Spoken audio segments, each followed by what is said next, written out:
This story is Top Secret.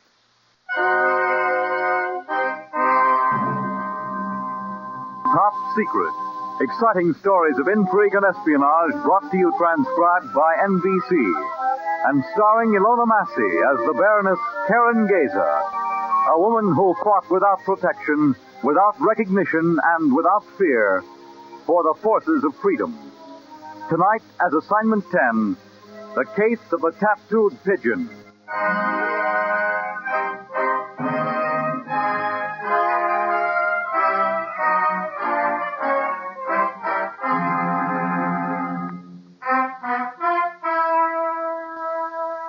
Assignment 10 began and ended with tragedy.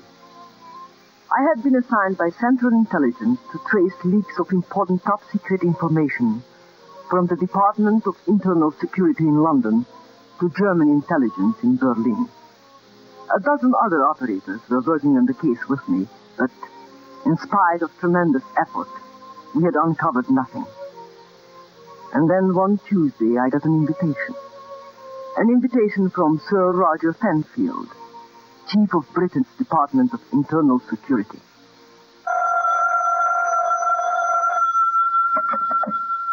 Hello? Karen, it's Roger Penfield. Yes, Roger. Karen, I have bad news. Horribly bad news. Leslie Howard has been killed in a plane crash. Oh, Roger, no. Yes, an hour ago. Was the leak from your department? Karen, I don't know. I just don't know. Well, is there anything I can do? I have a country place at Spurnhead. Can you come for the weekend? Yes, of course. The situation has become so desperate, I've decided to call in Everett Rowan.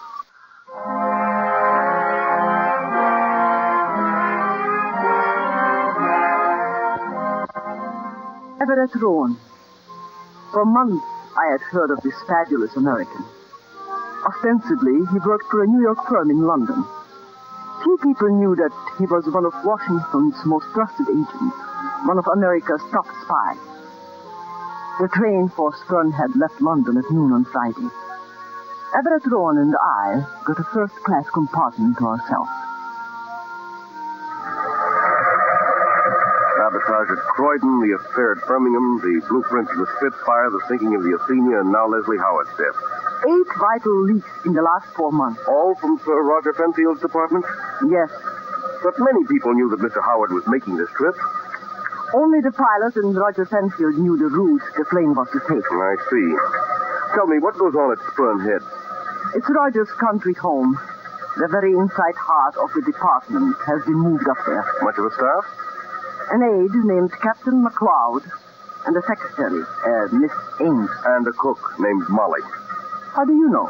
I asked to see their records too, Baroness, before you requisitioned them and put them in your little black briefcase. Then you know about Molly? I know that she's a cook, and harmless. There were 2 pages in her dossier, quite routine information. The last page is missing. I'd like to know why. Our job, Mr. Rowan, is to discover how vital British secrets are getting to the enemy, not to persecute house servants. Baroness, I know this business as well as you do. Roger Fenfield stole a page from the dossier Internal Security had on his cook. I want to know why. Perhaps you'll find out this weekend. Perhaps. Baroness. Yes, Mr. Rowan? Have you ever heard the expression, the oldest game in the world? Huh? Well, I don't quite know what you mean. The real criminal calls in the police to throw suspicion elsewhere. Sir Roger Fenfield is one of the most respected men in England. He's had a long career in the diplomatic service. He's been head of internal security for 3 years. Baroness, Sir Roger Fenfield is a liar.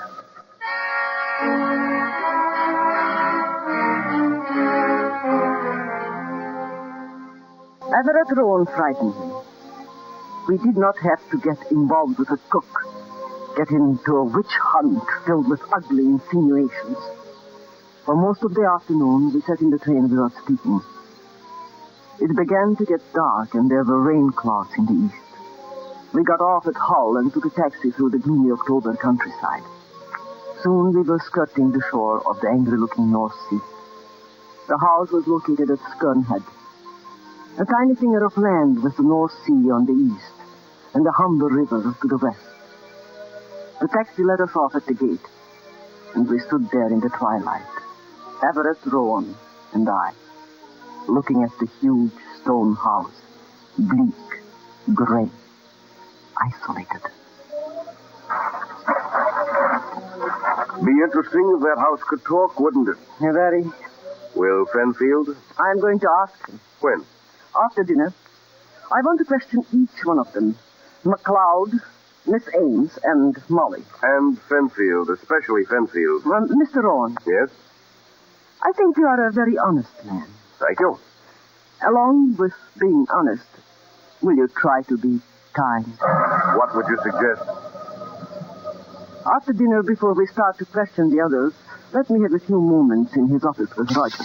Alone? Alone.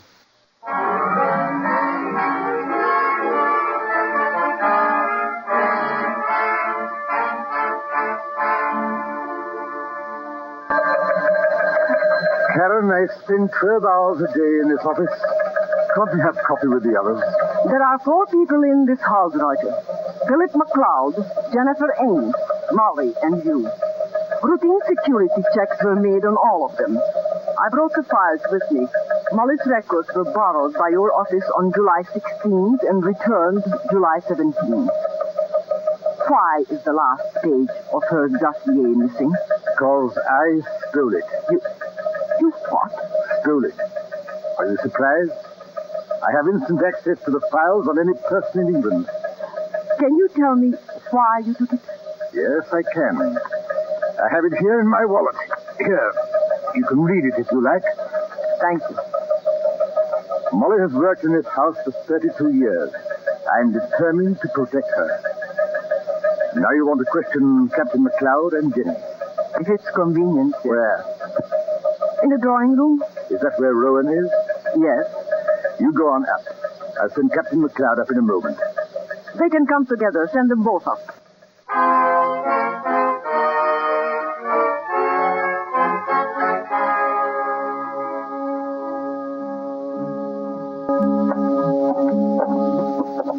Are you nervous, Jenny?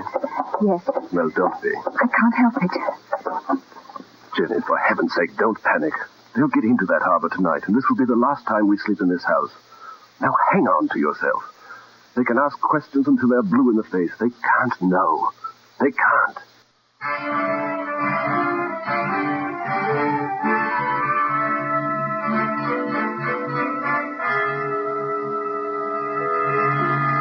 Well, Baroness, we don't know anything more than when we started. MacLeod is an ex-prisoner of war, a flyer who escaped from Germany and transferred to internal security. Miss Ames is a veritable model of demure discretion and an orphan. Molly's a dear old family retainer. We're licked, Baroness. Yes, I'm afraid we are. Unless the leak is through Roger Fenfield himself. Oh, will you stop that, please? Just the same, Baroness, I'd like to know what he's doing right now.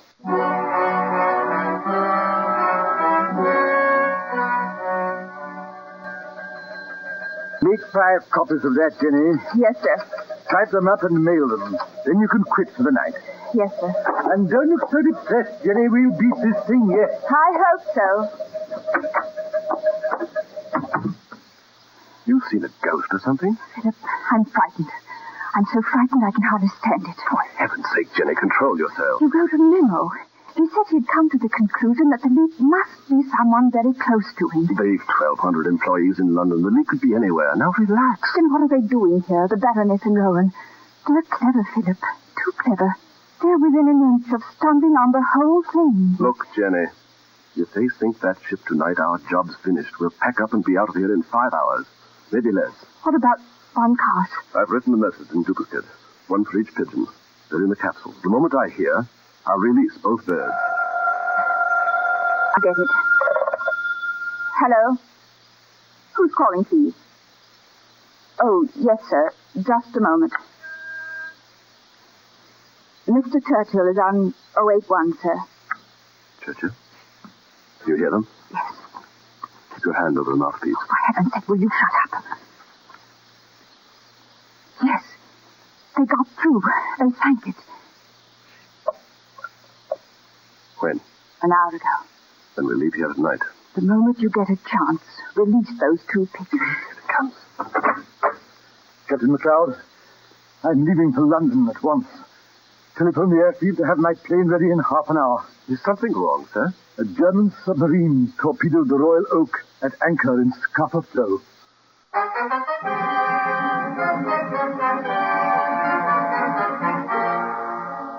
The news burst upon England in an explosion of horror and stunned disbelief. Scapa Flow was considered impregnable. Only a few top naval people knew that the submarine traps and nets on the eastern approaches had been found inadequate. Under the greatest secrecy, they had been taken up to be repaired and rebuilt. Replacements and additions had been ordered in advance. Scapa Flow had been defenseless for only 52 hours, yet it was long enough.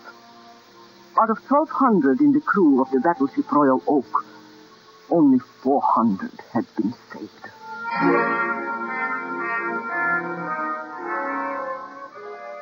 Sir Roger left immediately for London. Mr. Rowan went with him. I decided to stay at Sternhead. I had an eating inward suspicion of the fear in this house. It was a fear. A fear so tangible I could almost smell it. Philip, I'm frightened. There they go. Why did she stay? Why? I'll take care of the Baroness, Jenny. Don't worry. You're afraid, too. Why, you're sweating like a steer. Take care of Molly first. Then start working on the files in his office. Pack everything you think is important. I'll release the pigeons. The messages are written in duplicate and both birds are fed. Then I'll settle with the Baroness. Are you going to... I'm going to kill her, Jenny. Why not bring her with us? Too dangerous. You are afraid of her. Am I? Wait and see. Stop it. Here she comes. I have never seen a man so agonized. He is positively grave with horror. Yes. It's a tragedy. Will Roger have to resign, Baroness? I'm afraid he will. Have you lost something, Captain? My handkerchief. Oh, here it is. Are you warm? It's been a bit of a shock. Yes, it has. Good night.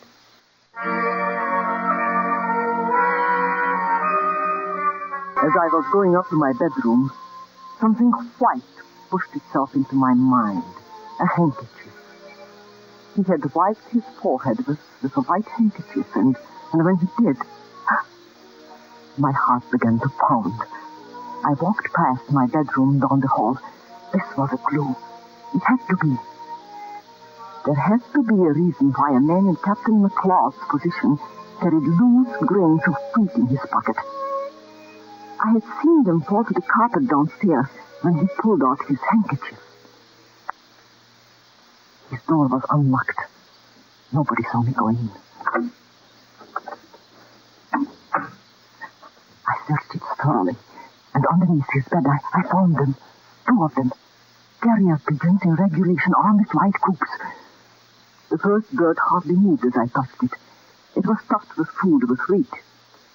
To my horror, I saw on the underside of the wing, next to the body, the letters TK. Top core. German birds meaning pigeon core. I opened the capsule around the bird's leg. Inside was a message, written in English. Rendezvous at agreed position, 54 degrees, 40 minutes, north latitude. 0 degrees, 10 minutes east, longitude with submarine B-14. 3 miles off Sternhead, 2 a.m. this morning. MacLeod. I closed the capsule quickly, replaced it around the bird's leg. Then I heard a noise. I crept from his room. I had the message in my hand. There wasn't time to examine the other pigeons. The house was in darkness. Everything was silent. Nothing moved. Slowly, I stole down the stairs to the telephone into the entrance hall. Number, please. Operator, there is a private landing field 2 miles outside Haddon. Can you connect me, please? I beg your pardon, madam. Operator, listen.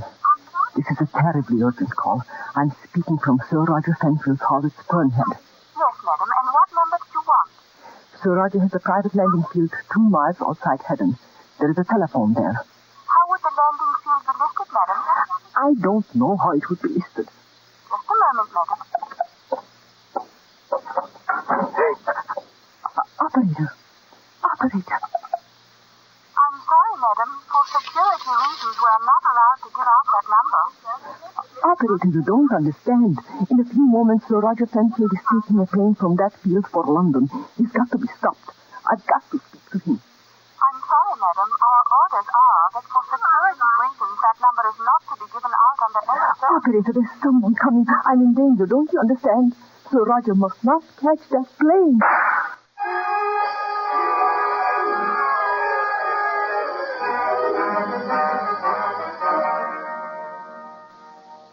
Dimly, I could see a figure at the head of the stairs. I felt the bullet graze my hair. I dropped the receiver to the floor and ran out the house. Dense woods bordered the driveway. The rain beat at my face. Gasping and stumbling, I made my way through the dense forest in the direction of the highway. I knew McLeod would kill me. I knew that somehow I had to get help. I pressed myself into the shelter of an enormous oak tree and stood there, gasping, terrified.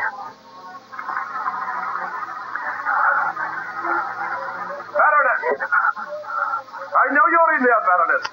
You're by the big oak tree. I know these woods very well. I don't want to kill you, but I can't spend all night chasing you. Will you come out, please? Baroness! I stumbled on. I tripped and fell. I got up. Branches tore up my clothes. I could only guess at the direction of the road. I could hear him behind me in the darkness, cruel, relentless, calculating. For 20 minutes we played this terrifying hide-and-seek in the wet, soaking blackness of the forest.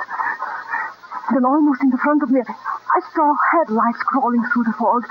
It was a highway from Sternhead to Hull. The rain beat at my face. I had lost one of my shoes and my foot was bleeding. Desperately, I stumbled on toward the road. Somewhere behind me was death. Ahead of me was a garden and people. Safety. I had to reach it. I had to. Just a few yards more. Then I heard him almost directly behind me. He crouched down, not 10 feet from the road. The car drew closer. I crouched there without moving. When the car was beside me, I would jump out and scream. I took a deep breath. This scream would be heard all the way to London. Shut up, Baroness, so you'll get it right now.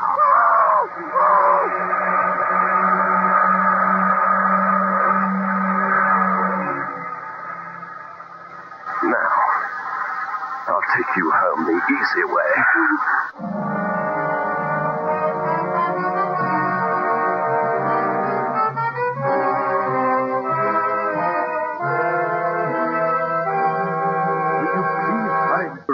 The pilot is ready to take off. I'll be right there. Yes, operator. Yes? All right, thanks. What is it?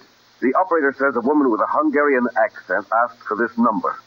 The operator wouldn't give it to her, said it was unlisted for security reasons.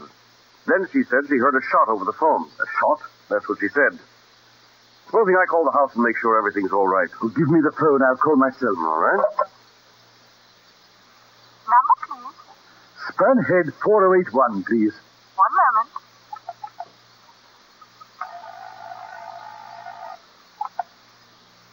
Hello? Jenny, What? Sir Roger, what is it? are you all right? Why, of course. And McLeod and the Baroness? Well, the Baroness is in bed. McLeod and I are working. And everything's all right? Yes, of course. All right, Jenny. We're just taking off for London. Good night. That was Jenny. Everything's all right? The operator was hearing things. I don't believe it, Sir Roger. Oh, nonsense. Telephone operators make mistakes all the time. I mean, I don't believe you. You what? Go ahead and take the plane. I'm driving back to Spurnhead.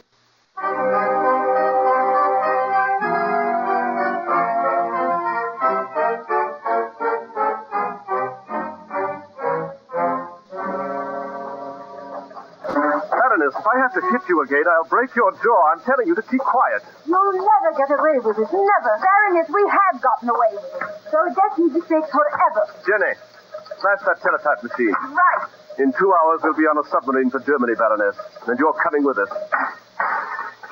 There's nothing left in the files. Smash the radio. We can't. Coastal Patrol would know it was out of order. Come on, let's get down to the dock. Where's the kerosene? There, in the can. Did you lock the window? Yes.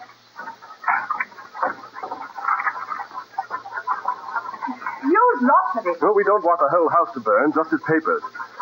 He won't know what we've taken and what we've left behind. Hurry, Philip, please. I'm finished. Get outside, Jenny, and keep the Baroness covered. After you, Baroness. I'm going to light a match and then make a dive for the door. Ready? Ready.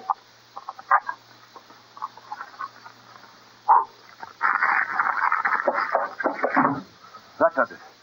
You took care of Molly? Yes, she won't come to for a week. Captain McLeod, please, I'm soaked through. Can I have a coat? Certainly, Baroness. We're going out the front way. You can take one of Roger's from the closet in the hall. I want your voyage to be comfortable.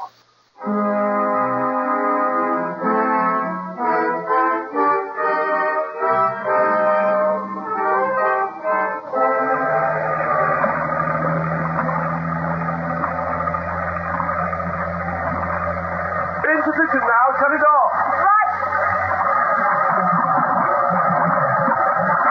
See anything? What time is it? 10 minutes to 2. You watch north, I'll watch south. Captain McLeod. Baroness, please keep quiet. I dislike hitting women. I'm telling you to shut up. Flash the light once. Too risky. Coastal patrol jets all over the place. You're sure we're in the right position? Of course I'm sure. I've had that message written for weeks. I know it by heart. 53 degrees, 40 minutes north latitude, 0 degrees, 10 minutes east longitude. Captain McLeod, I found your pigeon. Philip.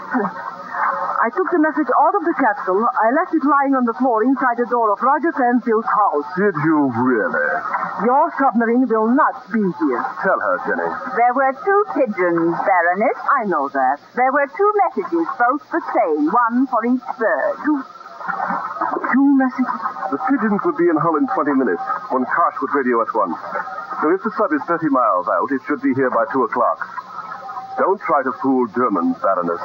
It can't be done.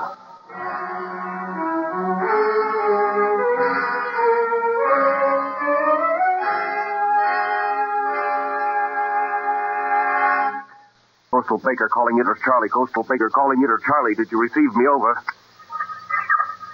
Why don't they answer, Mr. Rowan? Why don't they answer? Take it easy, Molly. You've been great this far. Mr. Rowan, how could she? Jenny hit me with a gun on the head. I've known that child all her life. You can't tell about people, Molly, ever. You sure they took the motorboat? Oh, yes, sir. I heard it. I'm wrong. I'll have to leave England. Why don't they answer? Transmitter may have been damaged by the fire. It must have gotten pretty hot in this room. It's a Charlie calling Coastal Baker. Are you receiving me? Come in, please. Oh, God be praised. Quiet. Coastal Baker calling Inter Charlie, receiving you loud and clear. Over. Your message received and understood. Coastal Patrol notified to watch for note about. Please repeat position. Repeat position. Position taken from small paper found in Hall of Fenfield House at Spurn Head. Repeating message. Rendezvous at agreed position, 53 degrees, 40 minutes north latitude, 0 degrees, 10 minutes east longitude. With submarine B-14, 3 miles off Spurn Head, 2 a.m. this morning. Signed McLeod. Over. Position received and understood. North Sea Patrol orders rise and shine. Navy Interceptor proceeding this position, also rise and shine. Out. Well, Molly, that's that. All we can do now is wait. What's meant by rise and shine? That means the British Navy's fighting mad. Well, then I think I'll make you and I a cup of tea.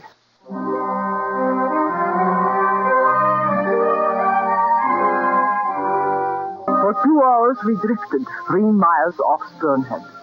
The rain covered our faces. We drift, correct position, drift again. Suddenly a huge black shape broke through the surface of the angry sea, not 20 feet from the little boat. The submarine had reached the rendezvous. A searchlight picked us out, ringing us with a dazzling circle of brilliant light, blinding us. We've made it. We've made it. There's the tub. They found us.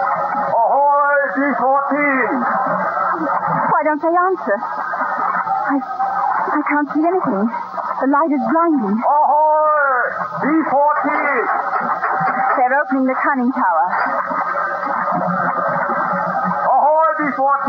McLeod here! Auf Außen für Contact! Gewaltig Sie! Philip, what's he saying? You keep calm. We'll be safe in a minute. Aufpassen den Tau! A rope. He's throwing us a rope. Aufpassen den Tau! Ready for rope! Got it.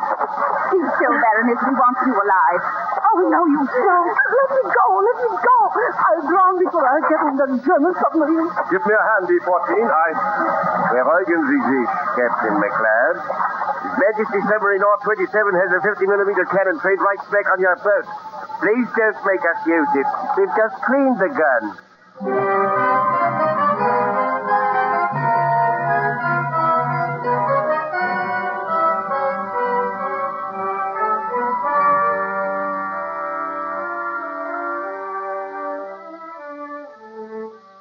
Right up until the last minute, I thought it was a German submarine. The Navy can work fast when it has to. Did McLeod confess, Sir Roger? Yes.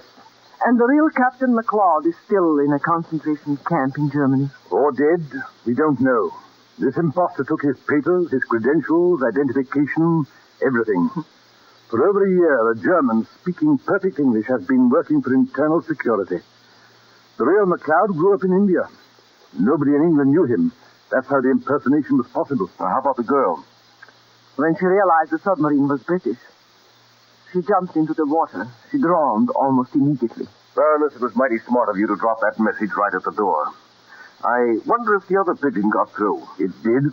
The German sub reached the rendezvous and was sunk by the boat that rescued Karen. Well, I've one more question. What about that last page in Molly's dossier? Molly is a wonderful woman. When she was 20, she got into trouble with a man who loved her very much, but who couldn't marry her. Why couldn't he? Because Molly wouldn't have him. She refused him a dozen times. You see, Mr. Owen, Jennifer Ames was Molly's daughter. I suspected she was. The girl never knew that Molly was her mother. She was sent to the best schools, and I kept her here as my secretary to give Molly happiness. The last page of the dossier, which I took the liberty of confiscating, listed Jennifer Ames as Molly's child. Will she never marry this man? No. She keeps insisting that he has a great career, that she is just a cook. Roger, I have a feeling Molly would marry you now. Why don't you ask her once more?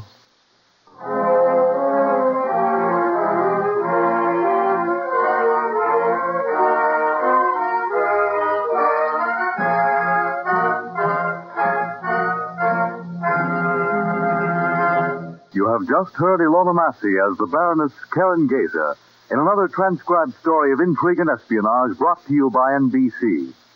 Here is Miss Massey to tell you about next week's show. Next week, a story of a church that sheltered evil. A trip to Brussels and an escape. A top-secret story called The Church Without a Cross. Top Secret is written, directed, and produced by Harry W. Junkin.